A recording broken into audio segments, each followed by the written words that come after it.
नमस्कार, आप देख रहे हैं हार्ट टॉक भारत। मैं हूं दिवाकर विक्रम सिंह। ब्रिगेडियर हेमंत महाजन हमारे साथ जुड़े हुए हैं, जो किसी परिचय के मोहताज नहीं है। ऑपरेशन सिंदूर पर भी उन्होंने एक किताब लिखी है मराठी भाषा में, जो पूरे देश को समर्पित कर दी गई है। उस किताब से जुड़े मुद्दे पर हम बाद में बात करेंगे, उसका रिव्यू भी करेंगे इनके साथ। लेकिन आज एक अहम मुद्दा है, और वो मुद्दा है भारत के पड़ोस में और खास करके पूर्वी सेक्टर में एक ऐसी स्थिति और ऐसे घटनाक्रम चल रहे हैं जो हमारे लिए न्यू सेंस तो क्रिएट करते हुए दिख रहे हैं। जिस तरीके से बांग्लादेश में एक पार्टी से जुड़ा हुआ एक कट्टरपंथी, जो अपने को छात्र नेता बताता था और भारत विरोध में पता नहीं क्या क्या बात करता था, वो अननोन गैनमैन के जरिए इस दुनिया से 72 हूरों के पास भेज दिया गया। हो सकता है आपको ये शब्दावली कुछ गजब लगे, लेकिन सच यही है, क्योंकि वो भारत विरोध का जनक था पिछले 1.5 सालों से। और सुपुर्दे खाक के वक्त बांग्लादेश में जिस तरीके से पाकिस्तान के इशारे पर पूरा समाज वहां का बदला, और वहां की राष्ट्रीयता और भारतीय संस्कृति का जो मेल था वो जिस तरीके से खत्म हुआ, उसका नजारा दिखा। क्योंकि सुपुर्दे खाक में जो भीड़ थी उसको पुलिस कंट्रोल नहीं कर पाई थी। खबर तो ये भी है कि वहां के संसद में भी उपद्रवी भीड़ घुसी और भारत विरोधी नारे लगाते हुए शेख हसीना और बांग्लादेश के आजादी से जो भारत के तार जुड़े हुए हैं उसको पूरी तरह से समाप्त करने की बात कही जा रही थी। इन सब के बड़े मायने हैं जो भारत के लिए चिंता का विषय है। ब्रिगेडियर हेमंत महाजन आज उस पर एक एक करके प्रकाश डालेंगे। सर, इस घटनाक्रम को लेकर के जो एक पहली प्रतिक्रिया आपके दिमाग में आ रही है वो क्या है? देखिए, अगर आप बांग्लादेश का जो पिछला कुछ समय है देखते हैं, तो ऑलमोस्ट एवरी डे कुछ ना कुछ खराब खबर वहां से आ रही है। हिंसाचार, हिंदुओं के खिलाफ, उनके प्रॉपर्टी के खिलाफ, लोगों के ऊपर अत्याचार होना, फिर उसके बाद जो ढाका है, अलग अलग कारणों के लिए उसको बर्न करना। मतलब ये लग रहा है कि फरवरी के महीने में जो इलेक्शन होने वाले हैं, इस इलेक्शन को रोकने की कोशिश की जा रही है, क्योंकि वैसे इलेक्शन के अंदर जो अवामी लीग है उसको तो अलाउ कर ही नहीं रहे हैं, वो तो बात अलग हो गई। और जो बांग्लादेश नेशनलिस्ट पार्टी, जो नंबर 2 की पार्टी वहां पे है, जिसने देश के ऊपर कुछ साल के लिए राज्य कारभार किया हुआ है, उनकी जो है मुख्य खलीदा जिया, वो बहुत ही बीमार है। अभी आज मतलब बहुत हाँ, वो बहुत ही बीमार हॉस्पिटलाइज है। हैं। वो हॉस्पिटलाइज है और वो देश के बाहर है। हम्म। जो उनका लड़का है, वो शायद अभी आने वाला है, आया है कि नहीं अभी तक न्यूज़ इसके बारे में आई नहीं है। अगर वो आता है, तो कम से कम इस पक्ष को जो है वो लीडरशिप मिल जाएगी। तो हम्म। जब तक इसलिए कि 2 मेन पार्टीज़ अगर देश में काम नहीं कर रही है, तो ये जो पूरी जो राजकीय स्पेस है, ये खुल गई है उन अराजकीय तत्वों के लिए, जिसके अंदर 2 बड़े तत्व हैं। एक तो है ये जो जमात-ए-इस्लामी, ये एक है, और दूसरे वहाँ के कुछ स्टूडेंट्स वगैरह जो है, वो भी वहाँ पे कुछ ना कुछ कारण ढूँढते हुए आग लगाने की कोशिश कर रहे हैं। हम्म। और इसके अंदर आपको शायद पता होगा कि पाकिस्तान की जो लश्कर-ए-तैयबा और जैश-ए-मोहम्मद, इनके जो कुछ ट्रेनर्स हैं, वो हम्म। भी ट्रेनर्स यहाँ पर आके पहुँच गए हैं, हम्म। काफ़ी देर हो गया है, और वो इस अराजकीय तत्वों को मतलब ट्रेनिंग देने की जी। कोशिश कर रहे हैं। इतना ही नहीं, तो आपने देखा होगा कि जो हमारी जनरली जो बांग्लादेश के पास ना कोई खास आर्मी है, ना कोई उनके पास खास नेवी है, हम्म। बल्कि उनकी जो नेवी थोड़ी बहुत जो होती है, वो हमारे नेवी के साथ कोऑपरेशन करने के लिए आ जाती है। हमारा पोर्ट ब्लेयर में हर साल हम एक कंबाइंड नेवल एक्सरसाइज करते हैं, तो उसमें ये हमेशा आती है। लेकिन अभी कुछ दिन पहले खबर आई थी कि हमारा एक ट्रॉलर को इन्होंने पकड़ लिया और उन्होंने बोला कि ये जो आपकी जो मैरीटाइम बाउंड्री है, इस मैरीटाइम बाउंड्री के अंदर आपने इंक्लूड किया, इसलिए उन्होंने उनको पकड़ लिया। हम्म। खैर, हमने भी उसके खिलाफ कार्रवाई की, और हमारी जो कोस्ट गार्ड है, उन्होंने बांग्लादेश के कुछ लोग जो हमारे हाथ में आ रहे थे, हम्म। उनको पकड़ा है। मतलब टिट फॉर टैट ये कार्रवाई हो गई है, उसपे कोई डाउट नहीं है। लेकिन आज बात ये है कि यहाँ पे राजकीय तत्व तो है ही। जैसे मेरा जो किताब जिसका आपने अभी जिक्र किया था, जिसका नाम है ऑपरेशन सिंदूर। ये केवल पाकिस्तान के खिलाफ ऑपरेशन नहीं था, बल्कि उसके अंदर चाइना भी है, उसके अंदर और काफी सारे देश है जो पाकिस्तान को मदद करते हैं। और बांग्लादेश इस एक्सिस के अंदर एक महत्वपूर्ण देश है पाकिस्तान के लिए। वो हमारे लिए दूसरी फ्रंट, हमारे खिलाफ दूसरी फ्रंट हम्म। खोलना चाहते हैं जी। इस एरिया के अंदर।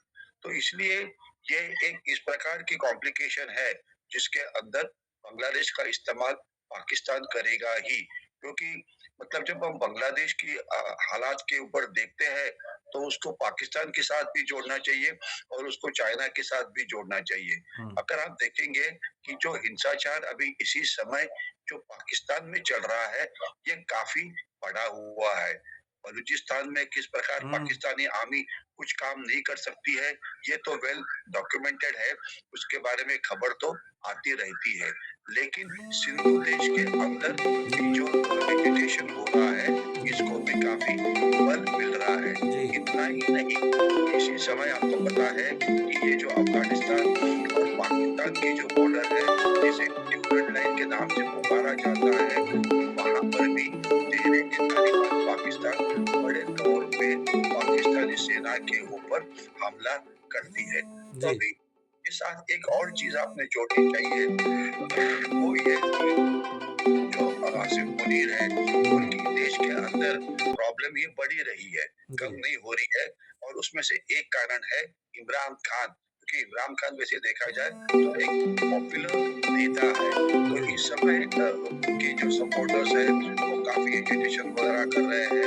पाकिस्तान में जो ये है अपना महंगाई बढ़ गई है, जी। इनफैक्ट महंगाई जो है वो बांग्लादेश में भी बढ़ गई है। पहले उन्होंने बोला था हम बाहर से कुछ खरीदेंगे नहीं, अभी न्यूज आ गई है कि हमारे से वो ऑनियंस यानी कि प्याज खरीदने वाले हैं। एक जी। बहुत ही बड़ी कंसाइनमेंट, क्योंकि उनकी हालत बुरी हो रही है। तो ये सब जब कंबाइंड हालात को आप देखते हैं, तो इस समय पाकिस्तान के ऊपर एक प्रेशर आ रहा है डोनाल्ड ट्रंप की तरफ से। वो ये कि डोनाल्ड ट्रंप चाहता है कि पैलेस्टीन के अंदर जो अभी सीज फायर की बात हो गई है इसराइल और हमास के बीच में, तो उसके अंदर जो सेना भेजी जाए वो पाकिस्तान से भेजी जाए, जी। क्योंकि डोनाल्ड ट्रंप चाहते हैं कि instead of a multinational force, अगर एक किसी मुस्लिम राष्ट्र की सेना है तो वो हमास को डिसआर्म कर पाएंगे, जी। जो बहुत ही बड़ा प्रॉब्लम है। और खुद मुनीर उसके लिए तैयार नहीं है। तो जी। इसलिए पाकिस्तान अभी एक कैच 22 सिचुएशन के अंदर फंसा हुआ है। हम्म। उन्होंने सोचा है कि डोनाल्ड ट्रंप के साथ 2-3 बार फोटोग्राफ हो गया, 2-3 बार मीटिंग हो गई, तो उनका बहुत फायदा हो गया। प्रैक्टिकली फायदा कुछ भी नहीं हुआ है उनका। हम्म। केवल एक आश्वासन मिला है पाकिस्तान को कि जो उनकी F-16 नाम की जो फ्लीट है, F-16 ये उनका जी। मोस्ट मॉडर्न ये था, तो उसे अपग्रेड करने के लिए डोनाल्ड ट्रंप जो है वो $550 लाख का एक मतलब उन्होंने एक पैकेज मंजूर किया है। जी। लेकिन जी। ये पैकेज कोई लोन नहीं है, ना मतलब ये कोई ग्रांट नहीं है, ये एक लोन है। जी। मतलब एयरक्राफ्ट को जो रिपेयर करेंगे यूएसए वाले या उसको अपग्रेड करेंगे, वो उसके लिए उनको चार्ज किया जाए और इसी समय मतलब उनको पाकिस्तान को पैसा खर्चा करना पड़ेगा। जी। और इसी समय एक और न्यूज जो आई थी वो ये कि यूएसए ने अपना अगले साल का यानी 2026 में यूएसए की जो सेना है वो किस प्रकार से पैसा खर्चा करेगी, उसका एक $100 बिलियन का एक बजट आया था, जो अब तक का सबसे बड़ा बजट है। तो हम्म। इस बजट में पाकिस्तान का नाम नहीं है। इस हम्म। बजट में केवल 2-3 ही बड़े नाम है जिसमें जिनके नाम के ऊपर पैसा खर्चा होने वाला है। एक तो वो खुद की सेना को अपग्रेड करेंगे, वो तो एक बात हो गई। दूसरा वो काफी सारी मदद यूक्रेन को दे रहे हैं। हम्म। और तीसरा उन्होंने ताइवान को काफी सारी मदद देने का उसमें वादा है, उसमें एक्चुअली खर्चा होने वाला, क्योंकि ये पैसा कांग्रेस ने हाँ बोला है कि आप ये खर्चा करो। तो जो 3 सबसे बड़े घटक जिनको $100 बिलियन मिलेगा, एक है ताइवान और दूसरा है इज़राइल। इज़राइल की जो पूरी आईटी सिस्टम का जो खर्चा होता है, वो यूएसए लेता है। तीसरा है उनकी खुद की आर्म्ड फोर्सेस। तो ये 3 बड़े घटकों के अंदर 95% 98% जो पैसा खर्चा होने वाला है, जिसके अंदर पाकिस्तान का नाम ही नहीं है। मतलब मैं आपको प्रॉमिस कर लूं कि मैं आपको 2 लाख देने वाला हूँ, लेकिन प्रॉमिस मतलब उसको इम्प्लीमेंट करते करते काफी समय निकलने वाला है। तो इसलिए ये जो एक्सिस है पाकिस्तान की, बांग्लादेश की, उसके साथ चाइना की, उनका हालत अभी इस समय काफी गड़बड़ उसके अंदर हो रही है। और आपको शायद इसके अंदर ही मैं एक सिनेमा का जिक्र करता हूँ जिसका नाम आपने शायद आपके शो में पहले भी लिया होगा, जिसका नाम है धुरंधर। धुरंधर के बारे में आपको पता है कि ये क्या सिनेमा है और सिनेमा क्या है, इसके बारे में मैंने पता कब लगाया, जब मुझे पता लगा कि पाकिस्तान ने ये सिनेमा बैन कर दिया। अगर पाकिस्तान कोई चीज बैन करती है तो ऑब्वियसली वो देखने लायक ही होगा, इसलिए मैंने उसके बाद देखा। तो शॉर्ट में धुरंधर की स्टोरी यह है कि पाकिस्तान का जो क्राइम वर्ल्ड है वो कैसा है, पाकिस्तान के दहशतवादी है वो किस प्रकार से काम करते हैं, उनका पाकिस्तानी सेना के साथ किस प्रकार से रिलेशनशिप है, ये उसके बारे में है। मतलब पाकिस्तान का जो डर्टी अंडरवर्ल्ड है, जिससे ये उल्टे सुलटे काम किए जाते हैं, उसका ये चित्रण है। बाकी का जो एंगल आप छोड़ दीजिए। और पाकिस्तान चाहता है कि दुनिया ये ना देखे, और केवल पाकिस्तान में ही नहीं तो कुछ मुस्लिम राष्ट्रों ने भी उसे इस चित्रपट को बैन कर दिया है। तो ये चित्रपट देखना चाहिए सभी ने, क्योंकि ये दिखाता है कि पाकिस्तान का अंडरवर्ल्ड आईएसआई पाकिस्तानी आर्मी किस प्रकार से काम कर सकती है। तो ये ब्रिगेडियर सब ब्रिगेडियर खिचड़ी है। सर, मेरा मेरा सवाल ये है सीधा, ये सारी स्थितियां तो हैं कि पाकिस्तान इसमें इन्वॉल्व है, और दूसरा फ्रंट वो इसलिए खोलना चाह रहा है क्योंकि वहां लोकतंत्र के नाम पर ये सब खेल चल रहा है बांग्लादेश में, जबकि लोकतंत्र का स्थापना हो जाए ये उस तत्व का उद्देश्य नहीं है। क्योंकि भारत विरोध पर अगर बांग्लादेश में लोकतंत्र खड़ा हो रहा है तो दिखावे का होगा, और ये होने जा रहा है क्योंकि फरवरी में चुनाव होना है। क्या यूनुस जो लोग कह रहे हैं, मैं नहीं सहमत हूं, क्या यूनुस इस दिखावे के लोकतंत्र को स्थापित करवाना चाहते हैं, या वास्तव में इतनी अराजकता हो जाए कि ये सब कुछ हो ना पाए? आप इससे कहां तक सहमत हैं? देखिए, मेरा तो अंदाजा ये है कि यूनुस जो है ये काफी ड्रामा करने वाले ये हेड ऑफ स्टेट निकले हुए हैं। पहले सोचा था कि ये एक सो कॉल्ड साइंटिस्ट थे तो बांग्लादेश को कुछ अच्छा काम करेंगे, लेकिन अच्छा काम करने के बदले उन्होंने जो अपना टेन्योर है ये पूरा उल्टे सुल्टे काम करने में लगाया, जिससे नुकसान बांग्लादेश का ही हुआ। मतलब नुकसान कोई भारत का होता, अभी भारत को थ्रेट देने से कुछ होने वाला तो है ही नहीं। बोलने से कि हम भारत की जो 7 सिस्टर्स है उनको रगड़ देंगे, उसमें से कुछ होने वाला नहीं है। इस प्रकार के थ्रेट तो पाकिस्तान भी देता रहता है, लेकिन उसमें कुछ करने सर की हिम्मत सर नहीं है। मेरी जो समस्या है, क्योंकि मैं इस पर बहुत बात कर रहा हूं बराबर रक्षा विशेषज्ञों से, सवाल यह है कि अगर बांग्लादेश में भारत विरोधी तत्व ही मौजूद हो जाएंगे तो हम ठीक है, हम बांग्लादेश पे कोई मिलिट्रीली अटैक नहीं करेंगे, कुछ भी नहीं करेंगे, वहां पर लोकतंत्र स्थापित होने देंगे, तो मतलब एक पूर्वी पाकिस्तान स्टैब्लिश हो जाएगा ना। उसको कंट्रोल करने के लिए हम क्या कर रहे हैं, क्योंकि कर हम कुछ नहीं पा रहे हैं। एक एक छात्र नेता एनसीपी से जुड़ा हुआ वो मारा गया।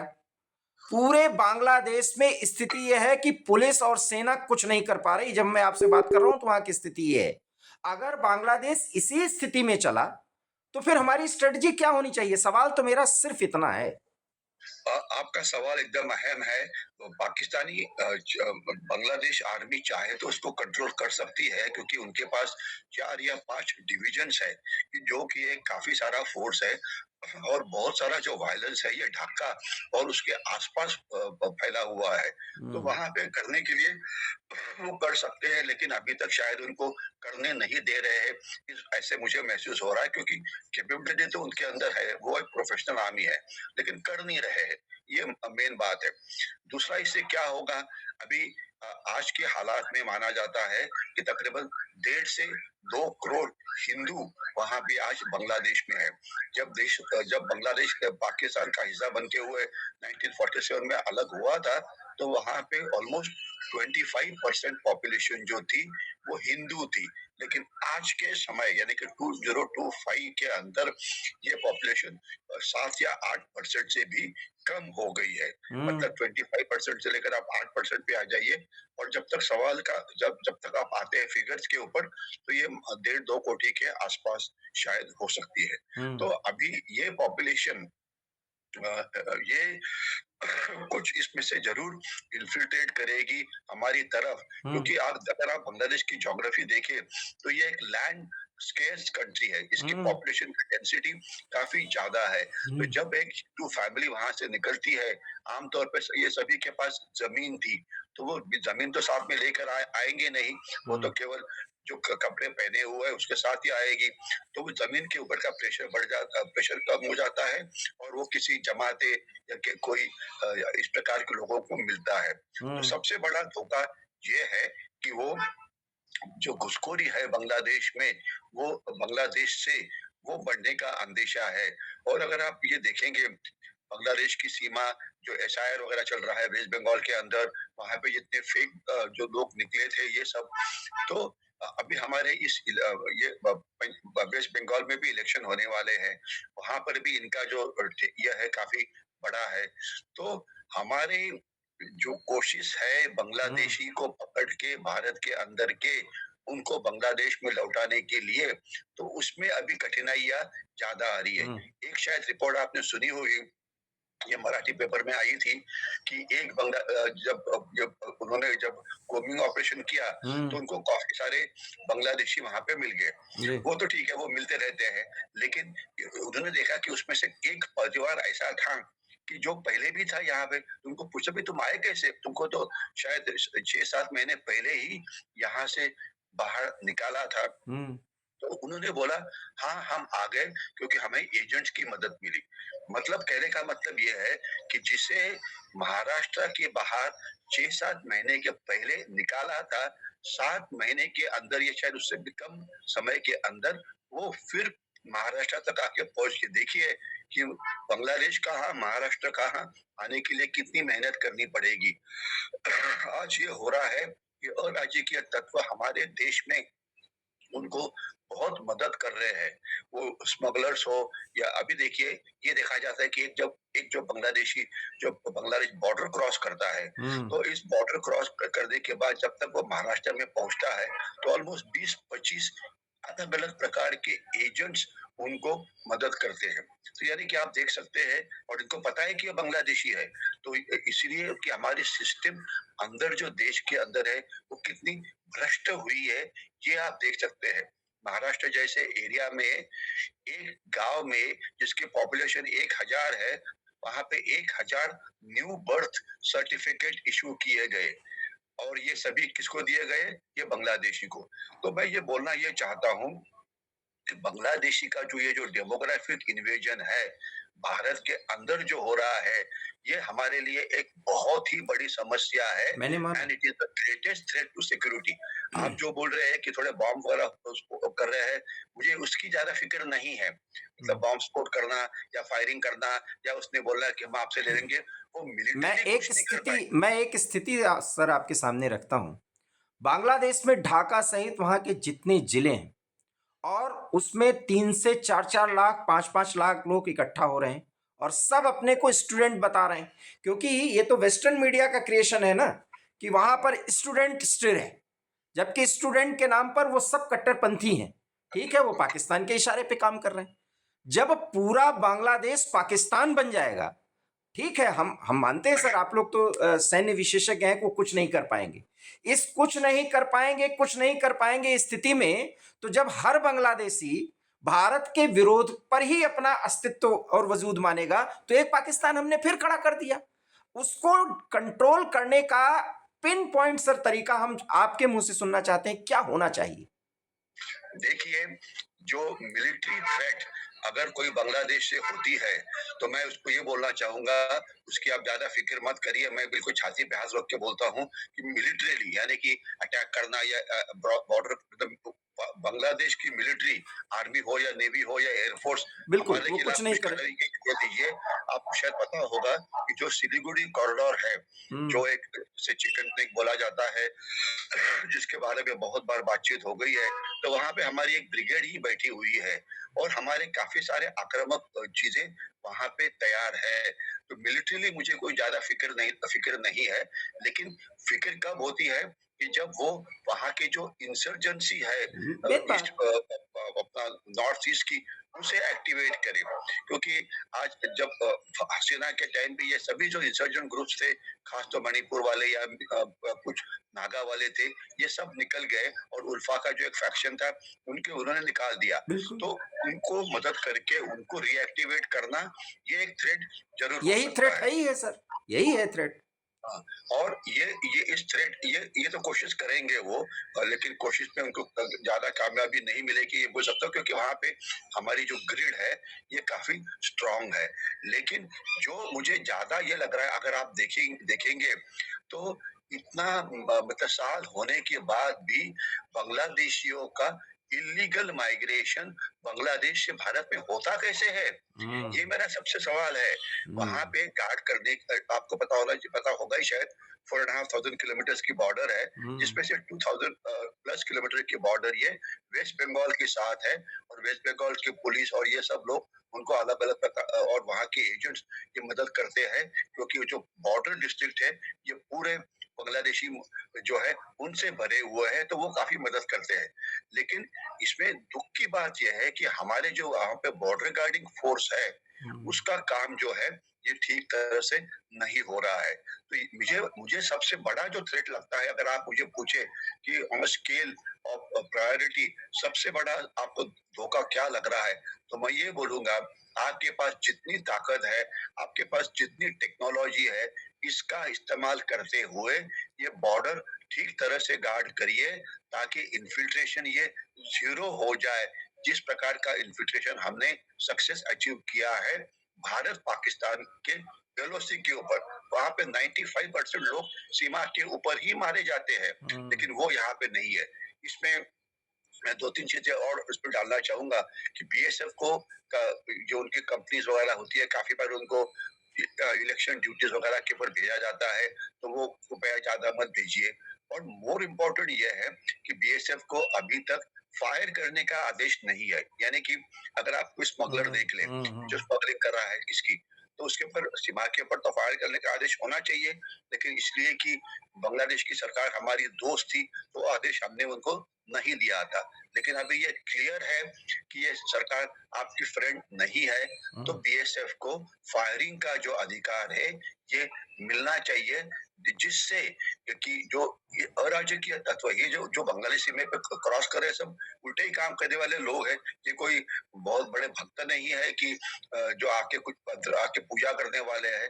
तो ये अगर बीएसएफ को ये आप ये ऑर्डर दे दे कि फायर व्हेन रिक्वायर्ड, ठीक है ना, तो आपकी जो इफेक्टिवनेस है बॉर्डर गार्डिंग की, ये बहुत ही बढ़ेगी। तो ये एक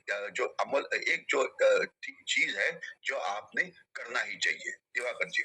बहुत महत्वपूर्ण जानकारी सर आपने दी। चूँकि इस पर अगर स्थितियाँ ज़्यादा खराब होंगी तो हम और बात करेंगे, लेकिन ब्रिगेडियर सर ने जो बात बताई है कि हमें बहुत चिंता करने की ज़रूरत नहीं है, लेकिन चिंता की बात ये है कि इन्फिल्ट्रेशन और नॉर्थ ईस्ट में इंसर्जेंसी को बढ़ावा दे सकती हैं ये ताकतें, और इस पर कंट्रोल करने के लिए हमें विजिलेंट होना होगा, बीएसएफ को ज़्यादा एक्टिवेट करना होगा, और शूट एंड साइट अगर उनको शक हो जाए तो गोली चलाने का भी उन्हें आदेश दे देना चाहिए। ये एक बहुत बड़ी बात है। हालांकि अभी ब्रिगेडियर सर कुछ ऐसे मुद्दों पर ना मैं उनसे ये सवाल पूछ रहा हूं, हालांकि मैं पूछ भी सकता हूं, लेकिन वीडियो बहुत लंबा हो जाएगा। वो ये है कि ये बात तो एक है कि हमारे ऊपर बांग्लादेश की सेना आक्रमण नहीं कर सकती, लेकिन वहां पर बसे हिंदुओं के साथ जो कुछ हो रहा है, अगर हम इमोशनली उनसे जुड़े हुए हैं तो इस पर कैसे कंट्रोल किया जाए, क्योंकि यूनुस तो किसी औरों के हाथ में खेल रहे हैं। और ये एक न्यू सेंस भारत के नॉर्थ ईस्ट पर और बिल्कुल बॉर्डर से सटा हुआ, वो भी बंगाल और असम जहां पे चुनाव होने वाले हैं, क्या कुछ ये ताकतें कर सकती हैं, इसका सहज अनुमान ब्रिगेडियर हेमंत सर को भी है और कई रक्षा विशेषज्ञों के साथ। लेकिन इतना जरूर है कि वहां पर कोई भी बड़ा आंदोलन जो पिछले 72 घंटे से चल रहा है, आगजनी हो रही है, जो कुछ भी हो रहा है, उसमें भारत विरोधी नारे ही प्रभावी तौर पर हैं। और ये सब इस्लामिक फोर्सेस हैं जिसका नियंत्रण मियां मुनीर के हाथ में है। क्या होगी स्थिति, ब्रिगेडियर सर से हम आगे आने वाले समय में किसी वीडियो में बात करेंगे। लेकिन इतना जरूर है कि बांग्लादेश के प्रति हमें बहुत विजिलेंट होना होगा। हमारा ये वीडियो अच्छा लगा हो, लाइक कीजिए, शेयर कीजिए। और ब्रिगेडियर सर ने ऑपरेशन सिंदूर पर जो किताब लिखी है, हम हार्ट टॉक भारत पर उसको बताएंगे कि उसका कंटेंट क्या है। लेकिन उस किताब को जो कि मराठी में इन्होंने लिखा है, उसे आप खरीद सकते हैं, पढ़ सकते हैं, देख सकते हैं और उसके बारे में इनसे संपर्क कर सकते हैं। बहुत बहुत धन्यवाद। नमस्कार। धन्यवाद जी।